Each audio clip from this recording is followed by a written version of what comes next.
Get you back, buddy. Another beautiful 4 3/4 pound smallmouth on a tube. Starting to catch them on a bunch of different things. All right, what is up, everyone? Welcome back to the Full Fishing Guide service page here on YouTube. I am Andrew Full, your captain, also known on the Serious Angler Network and the Lure Lab podcast. But today we are talking weekly fishing report here in Western New York and kind of what's going on. That being said, Lake Erie is popping off. Guys are catching tons of bass on a daily basis, a lot of big ones. I haven't ventured out deep yet because I'm just not quite there mentally to get out deep, and it's not because I don't want to, it's because I'm so focused on learning a bunch of inland lakes right now that on my days off and when I have a free moment, I have been sliding hour here, 2 hours there to get out and just put a lot of seat time in on the Camus, just graphing and not doing a lot of fishing. That being said, when I'm out smallmouth fishing, I'm making sure I have the camera on, we're recording, and when we are fishing, we're trying to catch a lot of bass.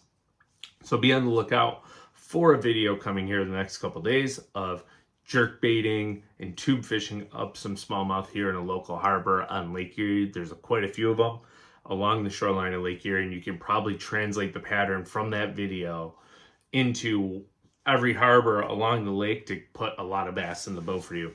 So some baits to mention of what I have experienced, what's going on Lake Erie, and then I will talk about what I've also seen and what usually happens this time of year out deep.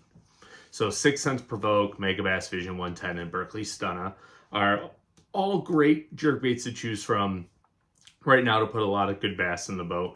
I am scoping them or using Mega Live because I have Mega Live on my boat. So I'm using Mega Live to find schools of bass chasing bait fish and cadencing them up to come up and eat the jerk bait. And the biggest thing that I found is varying my rod tip. So if I see them tracing it, maybe I'll give it a pop to the right, pop to the left, or a pop up, and let the fish dictate and tell you what they want. Tube jig colors is green pumpkin with purple in it. Has to be purple in the spring. Purple's great all year round, but I find a majority of my tube bites come with purple flake inside the green pumpkin tube. It's just a confidence thing for me. But let's slide out deep now. Lake Erie popping off out deep. Seeing lots of 6-pounders caught, even a couple 7s, close to 7s. And it's your typical pre-spawn deep bite. Ned rigs, tubes, swim baits, dragging them along, blade baits. You can't go out there, and if you can put some seat time in and graph and find them in your typical pre-spawn areas, late winter pattern spots, you will put a lot of fish in the boat. And you can translate that from my end of Lake Erie, which is the eastern end, all the way to the western end, and probably on just about any Great Lake.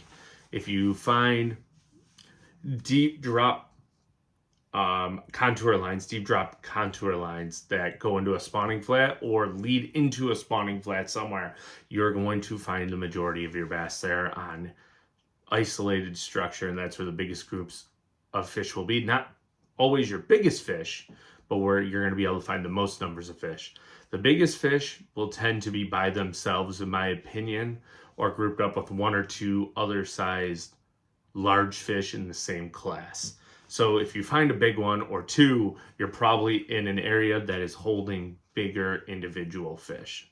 And like I said, this is just my experience for this time of year on Lake Erie. And somebody might argue and say that I'm completely wrong, and that's okay because everybody has their own opinion when it comes to fishing, and this is what I have found. Inside the walls, for what I would be doing right now is throwing a swim bait, a jerk bait, maybe even a black hair jig. Something about hair in the cold water will get a lot of bites. Something I personally don't do a lot, but I need to and I plan to when I get free time here in the next couple weeks. If you want to book a guide trip, before I talk about what's going on in the inland lakes, go head on over to my social media pages, Full Fishing Guide Service, Instagram or Facebook. Send me a message and get a hold of me, and we can figure out what dates work for you and get you out. Inland lakes, basically the same pattern you're looking for is main lake points that come into a spawning flat and looking for individual isolated structure. You will start catching a lot of fish up shallow. On Tuesday, I was fishing a smaller body of water, throwing crankbaits up shallow and jerk baits, catching a lot of pike too. And it seemed like if I was around the pike, I was around the bass. Didn't catch any big ones, but we caught a few bass.